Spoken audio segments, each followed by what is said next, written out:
Top quality और consistent performance के लिए सिर्फ सिल्वर पंप नाम याद रखना।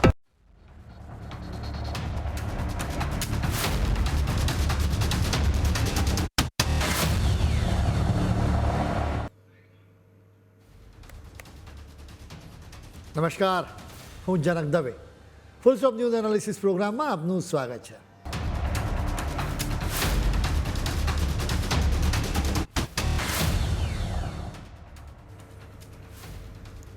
અત્યારે દુનિયામાં એક વિચિત્ર સ્થિતિ જોવા મળી રહી છે. જે દેશ આખી દુનિયામાં આતંકવાદની નર્સરી ગણાય છે, જ્યાં વર્ષોથી આતંકવાદની ફેક્ટરીઓ ધમધમે છે, એ પાકિસ્તાન આજે અચાનક શાંતિદૂત બનવાના સપના જોઈ રહ્યું છે. આ તો પેલી કહેવત જેવું થયું કે આખું ગામ લૂંટનારો અને હત્યા કરનારો અહિંસાનો ઉપદેશ આપવા નીકળ્યો હોય. મધ્ય પૂર્વમાં ઈરાનના યુદ્ધમાં પાકિસ્તાન અત્યારે શાંતિ કરવા માટે મથામણ કરી રહ્યું છે. પાકિસ્તાન એની સેનાના બોસ અસીમ મુનીરના ઈરાન સાથેના સંબંધો અને ડોનાલ્ડ ટ્રમ્પ સાથેની દોસ્તીનો ફાયદો ઉઠાવવા માંગે છે. વિચાર તો કરો, જેના પોતાના ઘરમાં શાંતિના ઠેકાણા નથી, જેની પોતાની અર્થવ્યવસ્થા એકદમ ડામાડોળ છે અને જે પડોશી દેશોમાં અશાંતિ ફેલાવવા માટે કુખ્યાત છે, એ પાકિસ્તાન હવે દુનિયાને શાંતિના પાઠ ભણાવવા માંગે છે. પાકિસ્તાન સિવાય યુદ્ધને રોકવા માટે ઇજિપ્ત અને તુર્કીએ પણ આગળ આવ્યા છે. અત્યારે આ યુદ્ધને રોકવા માટે અમેરિકા મરણિયું બન્યું છે. ડોનાલ્ડ ટ્રમ્પ ભલે ન્યૂઝ ચેનલના કેમેરા આગળ ઘમંડ બતાવતા હોય, પરંતુ હકીકતમાં તેમની હાલત ખરાબ છે. તેઓ રીતસર જુદા જુદા દેશોને સંદેશો મોકલાવી રહ્યા છે કે કોઈ તો આ યુદ્ધને અટકાવો. અમેરિકાની સમાચારોની જાણીતી વેબસાઇટ એક્સિયોસના એક રિપોર્ટ મુજબ પાકિસ્તાન, તુર્કી અને ઇજિપ્ત અત્યારે અમેરિકા અને ઈરાન વચ્ચે કુરિયર જેવું કામ કરી રહ્યા છે. છેલ્લા 2 દિવસથી આ ત્રણેય દેશો અમેરિકા અને ઈરાન વચ્ચે એકબીજાના સંદેશાઓ પહોંચાડી રહ્યા છે, જેથી આ ભયાનક યુદ્ધનો ઉકેલ લાવી શકાય.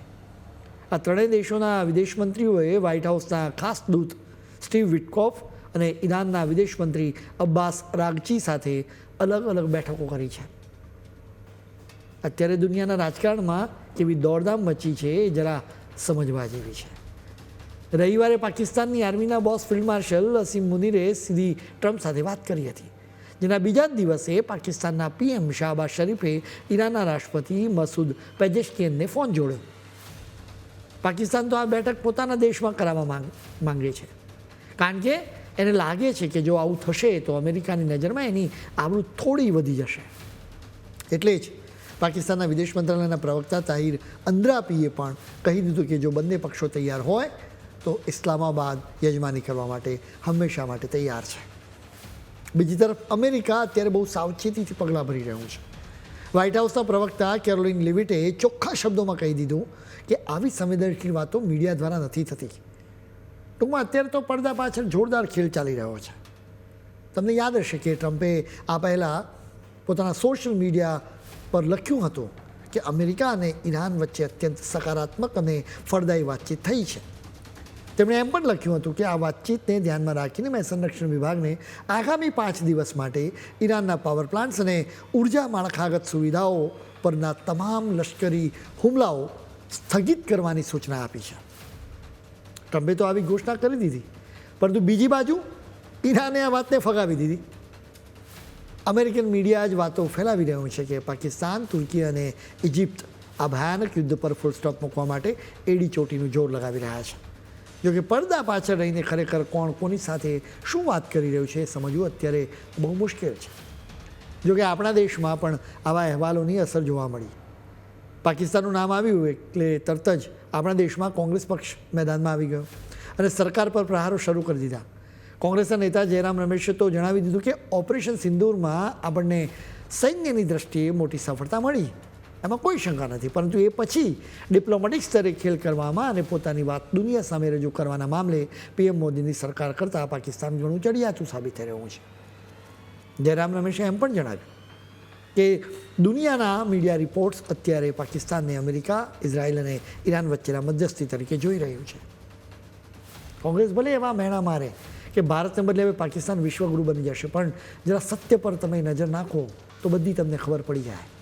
પાકિસ્તાન ક્યાંય દુનિયાનું ભલું કરવા કે વિશ્વગુરુ બનવા માટે આ શાંતિના પાઠ નથી ભણાવી રહ્યું, પણ એ તો અત્યારે પોતાનું અસ્તિત્વ ટકાવી રાખવા માટે મરણ્યું થયું છે. સાચી વાત તો એ છે કે આ યુદ્ધના લીધે પાકિસ્તાનની હાલત સાવ કફોડી થઈ ગઈ છે. પાકિસ્તાન તો આમ પણ ભિખારી જેવો જ દેશ છે, જે પહેલાંથી જ વેન્ટિલેટર પર જીવી રહ્યો હતો. હવે આ યુદ્ધને કારણે તો એનું વેન્ટિલેટર જ બંધ થઈ જાય એવી નોબત આવી ગઈ છે. અત્યારે હાલત એ છે કે પાકિસ્તાનમાં કોરોના જેવું લોકડાઉન લાગી ગયું હોય એવું વાતાવરણ છે. ત્યાં શાળાઓ અને કોલેજો બધું જ ઠપ છે અને અનેક ઓફિસોને પણ તાળા લાગી ગયા છે, કારણ કે તેમની પાસે ગાડીઓમાં પુરાવા માટે પેટ્રોલ કે ડીઝલ પણ બચ્યું નથી. પાકિસ્તાનની આખી ઇકોનોમી અત્યારે સાવ થંભી ગઈ છે અને જો આ યુદ્ધ લાંબુ ચાલ્યું તો દેશ સાવ ડૂબી જશે. બસ આ જ કારણ છે કે પાકિસ્તાન ગમે તેમ કરીને યુદ્ધ રોકવા માટે અત્યારે આટલી બધી દોડધામ કરી રહ્યું છે. પાકિસ્તાન માટે આ શાંતિદૂત બનવાનો શોખ નથી, પરંતુ જીવ બચાવવાનો છેલ્લો રસ્તો છે. તમે ભૂલે ચૂકે એમ ન સમજતા કે ઈરાન પાકિસ્તાનના પીએમ શાહબાઝ શરીફને જરાય ગંભીરતાથી લેશે. આખી દુનિયા જાણે છે કે શાહબાઝની છાપ તો એક ભિખારી અને જોકર જેવી છે, એટલે એમના શબ્દોની કોઈ કિંમત નથી. હા, કદાચ ઈરાન પાકિસ્તાની સેનાના બોસ મુનીને થોડા ગંભીર લઈ શકે. પાકિસ્તાન અત્યારે જે રીતે યુદ્ધ વિરામ કરવા માટે મેદાનમાં ઉતર્યું છે એનું બીજું એક મોટું કારણ એ છે કે પાકિસ્તાનમાં મોટી સંખ્યામાં શિયા મુસ્લિમો રહે છે. તેઓ અત્યારે સરકાર પર ભારે દબાણ લાવી રહ્યા છે. આ આંતરિક દબાણ જ અને ઘરના ઝઘડાને શાંત કરવા માટે પાકિસ્તાન અત્યારે શાંતિદૂત બનવા નીકળ્યું છે. વળી ભારતના વિરોધીઓ એવો દાવો કરે છે કે જો પાકિસ્તાન ભૂલે ચૂક્યું આ યુદ્ધ રોકવામાં સફળ થશે તો આંતરરાષ્ટ્રીય સ્તરે એનું કદ વધી જશે. પણ અહીં મોટી ભૂલ થાય છે. હકીકત તો એ છે કે અમેરિકા માટે પાકિસ્તાન માત્ર ને માત્ર એક જ પૂતળી જેવું છે અને એનાથી વિશેષ એની કોઈ હેસિયત નથી. અમેરિકા કહે કે ઊભો થા તો પાકિસ્તાન ઊભું થઈ જાય અને કહે કે બેસી જા તો પાકિસ્તાન બેસી જાય. એટલે કે આ બધી દોડધામ પછી પણ પાકિસ્તાનને કોઈ પોલિટિકલી માઇલેજ મળવાની સંભાવનાઓ તો નથી જ. અત્યારે તો પાકિસ્તાનની સાથે તુર્કીએ પણ આ ખેલમાં જોડાયું છે. અત્યારે એવી વાતો વહેતી થઈ છે કે અમેરિકા અને ઈરાન વચ્ચે સમાધાનની બેઠક ઇસ્લામાબાદમાં થશે. પણ જરા શાંતિથી વિચારો તો ખબર પડે કે સુરક્ષાના નામે ત્યાં સાવ મીંડું છે. એટલે ત્યાં વાતચીત થવાની શક્યતા સાવ ઓછી છે. તમને પેલી કરાચીવાળી ઘટના તો યાદ છે ને? હજી 1 માર્ચના રવિવારે જ પાકિસ્તાનના કરાચીમાં અમેરિકન કોન્સ્યુલેટ પર હુમલો થયો હતો. એ સમયે વિરોધ પ્રદર્શન કરનારાઓ અને પોલીસ વચ્ચે અથડામણ થઈ હતી. અમેરિકા અને ઇઝરાયલના હવાઈ હુમલામાં ઈરાનના સુપ્રીમ લીડર આયતોલ્લા અલી ખામેનેઈ માર્યા ગયા અને એના બીજા જ દિવસે કરાચીમાં તોફાન ફાટી નીકળ્યું. અહીં ઓછામાં ઓછા 10 લોકોના મોત થયા અને બીજા અનેક લોકોને ગોળીઓ વાગી હતી. સવાલ એ છે કે જે દેશમાં અમેરિકન દૂતાવાસ સુરક્ષિત નથી અને જ્યાં જનતા જ રસ્તા પર ઉતરીને દરવાજા તોડવા મથતી હોય ત્યાં આટલી મોટી શાંતિ બેઠક કેવી રીતે થઈ શકે? બસ એટલે જ હવે એવી ચર્ચા છે કે ઇસ્લામાબાદમાં નહીં પણ તુર્કીના ઇસ્તંબુલમાં મહત્ત્વની વાતચીત થઈ શકે છે. અત્યારે પાકિસ્તાન, તુર્કી અને ઇજિપ્ત યુદ્ધ વિરામ કરવા માટે મથી રહ્યા છે. વળી આ યુદ્ધ કંઈ અમેરિકા એકલું લડી રહ્યું નથી, સાથે ઇઝરાયલ પણ લડી રહ્યું છે. એટલે યુદ્ધ વિરામ માટેના કરાર પર એના પણ હસ્તાક્ષરની જરૂર પડશે. સૌથી મોટો સવાલ એ છે કે ઈરાન અને ઇઝરાયલ યુદ્ધ પર ફૂલ સ્ટોપ મૂકવા માની જશે કે નહીં. અમે તમને એના વિશે વિગતે વાત કરીશું, પરંતુ અત્યારે સમય છે એક બ્રેકનો.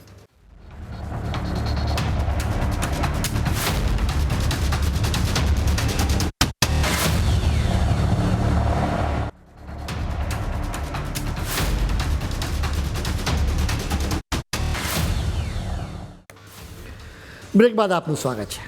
અત્યારે જે અમેરિકા પોતાની જાતને દુનિયાનો સુપર પાવર ગણાવે છે ને, એ જ અમેરિકા અત્યારે સાવ લાચાર દેખાઈ રહ્યું છે. નવાઈની વાત તો જુઓ કે હવે ટ્રમ્પ હતાશામાં આવીને આ યુદ્ધનું ઠીકરું બીજાના માથે ફોડી રહ્યા છે. ટ્રમ્પે તો મીડિયા સામે એવો ઇશારો કરી દીધો કે ઈરાન પર હુમલો કરવા માટે તેમના સંરક્ષણ મંત્રી પીટ હેક્સેથે જ આગ્રહ કર્યો હતો. સોમવારે ટેનેસીમાં એક કાર્યક્રમ દરમિયાન ટ્રમ્પે કહ્યું કે પીટ હેક્સેથે જ પહેલી વ્યક્તિ હતા જેમણે ઈરાન વિરુદ્ધ લશ્કરી કાર્યવાહી કરવાની મને સલાહ આપી હતી. જો આ યુદ્ધમાં અમેરિકાનું ધાર્યું જ થાત, એટલે કે ઈરાને શરણાગતિ સ્વીકારી લીધી હોત, તો કદાચ ટ્રમ્પ હેક્સેથનું નામ પણ ન બોલ્યા હોત. તેઓ તો કોલર ઊંચા કરીને આખી દુનિયામાં ફર્યા હોત. અત્યારે તમને અંદર ખાને પસ્તાવો થઈ રહ્યો હોય એવું લાગે. એટલે જ હવે અમેરિકાના મીડિયામાં એવી વાતો વહેતી કરવામાં આવી છે કે ટ્રમ્પે તો બીજાના કહેવાથી આ યુદ્ધ શરૂ કર્યો છે. મીડિયા રિપોર્ટ્સમાં લખવામાં આવ્યું છે કે ઈરાન પર હુમલાના બરાબર 48 કલાક પહેલાં ઇઝરાયલના પીએમ નેતન્યાહુએ ટ્રમ્પને ફોન કર્યો હતો. તેમણે ટ્રમ્પને આખી યોજના સમજાવી હતી. ઇન્ટેલિજન્સ રિપોર્ટ એવા હતા કે ઈરાનના સુપ્રીમ લીડર અયતોલ્લા અલી ખામેની અને તેમના ખાસ સાથીઓ તહેરાનમાં મળવાના છે. એટલે આ ડિક્ટેશન સ્ટ્રાઇક એટલે કે સીધું માથું વાઢવાનો જ પ્લાન હતો, જેથી ઈરાનનું નેતૃત્વ જ ખતમ કરી શકાય. પહેલાં આ મિટિંગ શનિવારે રાત્રે થવાની હતી, પરંતુ છેલ્લી ઘડીએ જાણ થઈ કે મિટિંગ તો શનિવારે સવારે જ થવાની છે. એટલે ટ્રમ્પ અને નેતન્યાહુએ તાબડતોડ નિર્ણય લેવો પડ્યો. નેતન્યાહુ વર્ષોથી ઈચ્છતા હતા કે ખામેનીનો ખેલ ખતમ થાય. તેમણે ટ્રમ્પને એ પણ યાદ અપાવ્યું કે ઈરાને 2024માં ટ્રમ્પની હત્યા કરવાનું કાવતરું પણ ઘડ્યું હતું. તમને યાદ હશે કે એક પાકિસ્તાની માણસને અમેરિકામાં પકડવામાં આવ્યો હતો. ઈરાનની સેનાના ટોચના કમાન્ડર કાસિમ સુલેમાનીના મોતનો બદલો લેવા માટે ટ્રમ્પ પર હુમલો કરવાનું કાવતરું ઘડવામાં આવ્યું હતું. વળી નેતન્યાહુએ ટ્રમ્પને લાલચ આપી કે જો તમે આ હુમલો કરશો તો ઇતિહાસમાં તમારું નામ સુવર્ણ અક્ષર લખાશે, કારણ કે ઈરાનની જનતા પણ આ સિસ્ટમથી હવે કંટાળી ગઈ છે અને કદાચ તેઓ બળો કરીને સરકાર જ ઉથલાવી દેશે. ટ્રમ્પે આમ તો હુમલાની મંજૂરી આપી દીધી હતી, પણ સમય નક્કી નહોતો. છેવટે 27મી ફેબ્રુઆરીએ ટ્રમ્પે ઓપરેશન એપિક ફ્યુરીનો આદેશ આપ્યો. આખરે 28મીની સવારે બોમ્બ ધડાકા શરૂ થઈ ગયા અને એ જ સાંજે ટ્રમ્પે જાહેરાત કરી કે ખામેની માર્યો ગયો છે. હવે જ્યારે આખું ખાડી ક્ષેત્ર સળગી રહ્યું છે, ત્યારે ટ્રમ્પ એવું બતાવવા માંગે છે કે આ બધું તો બીજાના આગ્રહથી થયું છે. એક બાજુ ટ્રમ્પ કહે છે કે ઈરાન સાથે અમારી બહુ સારી એવી વાતચીત ચાલી રહી છે, અને બીજી તરફ ઈરાન શું કરી રહ્યું છે એ તો તમે જોઈ જ રહ્યા છો. ઈરાને મંગળવારે ઇઝરાયલ પર એક પછી એક અનેક મિસાઇલ્સો ઠોકી. ઈરાનના પાવર પ્લાન્ટ પર ટ્રમ્પે અને એનર્જી સેન્ટર પર બોમ્બમારો કરવાનો પ્લાન મોકૂફ રાખ્યો હતો. ટ્રમ્પે તો એવું કારણ આપ્યું હતું કે ઈરાનના અધિકારીઓ સાથેની અમારી વાતચીત બહુ પોઝિટિવ રહી છે, પરંતુ ઈરાન તો આ જ વાતચીતનો જવાબ મિસાઇલ્સ અને બોમ્બથી આપી રહ્યો હતો. આ મિસાઇલ હુમલાને કારણે આખા ઇઝરાયલમાં સાયરનનો અવાજ ગુંજી ઉઠ્યો. અત્યારે ટ્રમ્પ ભલે વાતચીત માટે ગમે તેટલો આગ્રહ રાખતા હોય, પણ સવાલ એ છે કે ઈરાન દગો કેવી રીતે ભૂલી શકે. સાચી વાત તો એ છે કે પહેલાંથી જ બંને વચ્ચે વાતચીત તો ચાલતી જ હતી અને ઈરાનને પૂરી ધરપત હતી કે અમેરિકા કંઈ આડું અવડું નહીં કરે, પણ અમેરિકાએ તો અચાનક હુમલો કરીને જબરો દગો કર્યો હતો. એટલે જ ઈરાનના વિદેશમંત્રી અબ્બાસ અરાગચીએ ચોખ્ખા શબ્દોમાં કહી દીધું છે કે હવે અમેરિકા સાથેની તમામ વાતચીત પર કાયમ માટે ફૂલ સ્ટોપ મુકાઈ ગયું છે. અરાગચીએ તે સોશિયલ મીડિયા પર એક વિડીયો જાહેર કરીને પોતાનો ગુસ્સો ઠાલવતા કહ્યું કે હુમલો નહીં કરવાના વચનો આપીને છેવટે તો અમેરિકાએ પીઠમાં છરો જ મૂક્યો છે. હવે ઈરાન કોઈપણ સંજોગોમાં નમતું જોખવા માટે તૈયાર નથી અને આ દગાનો બદલો લેવા માટે મક્કમ દેખાય છે. ઈરાને વાતચીતની સંભાવના ફગાવી દીધી છે, પરંતુ પડદા પાછળ પાકિસ્તાન, ઇજિપ્ત અને તુર્કી મારફત સંદેશાઓની આપ-લે ચાલુ જ છે. બંને સાઇડથી કેટલીક શરતો મૂકવામાં આવી છે, જેમ કે અમેરિકા ઈચ્છે છે કે ઈરાન એના પરમાણુ પ્રોગ્રામને પડતો મૂકે, તો બીજી શરત એ છે કે મિસાઇલોનું ઉત્પાદન બંધ કરવું પડશે. ત્રીજી શરત એ છે કે ઈરાને હુતી, હમાસ અને હેઝબોલ્લા જેવા એના આતંકવાદી સંગઠનોને વિખેરી નાખવા જોઈએ. સ્વાભાવિક રીતે ઈરાન આવી કોઈ શરત સ્વીકારશે નહીં. એટલે જ જાહેરમાં ઈરાન હવે કહે છે કે વાતચીત માટે કોઈ સ્કોપ જ નથી.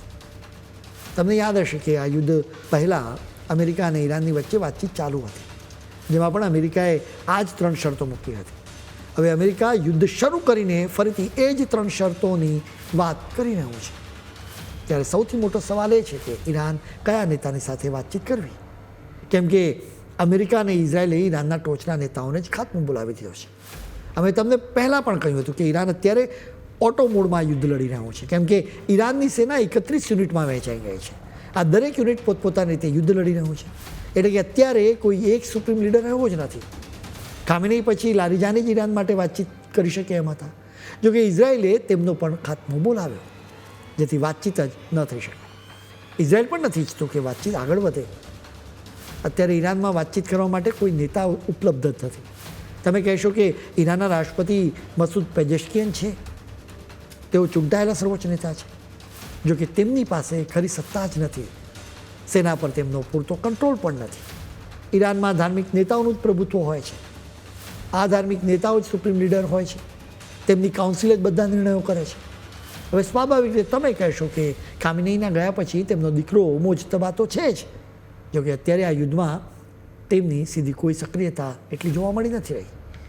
આ બધા વચ્ચે ઇઝરાયલના મીડિયા રિપોર્ટ્સને ટાંકીને અરબ ન્યૂઝે ધમાકો કર્યો કે મોજતબા અમેરિકા સાથે વાતચીત કરવા માટે તૈયાર છે. હવે એ કહેવું મુશ્કેલ છે કે આ માહિતી કેટલી સાચી છે કે સચોટ છે, કેમ કે અહીં ઇઝરાયલના મીડિયા રિપોર્ટને ટાંકીને આખી વાત કહેવામાં આવી છે. યુદ્ધમાં ફસાયેલા ટ્રમ્પને હવે લાગવા લાગ્યું છે કે ભારત વિના એનો ઉદ્ધાર નથી. એટલા માટે ટ્રમ્પે પીએમ મોદી સાથે ખાસ વાતચીત કરી. ભારતમાં અમેરિકાના એમ્બેસેડર સર્જિયો ગોરે એક પોસ્ટમાં આ વાતચીત કહી. ગોરે લખ્યું કે બંને નેતાઓએ આ યુદ્ધની સ્થિતિ વિશે વાતચીત કરી છે. ખાસ વાત એ છે કે બંને નેતાઓએ હોર્મુઝના દરિયાઈ રૂટને ખુલ્લો રાખવાના મહત્વ વિશે પણ ચર્ચાઓ કરી.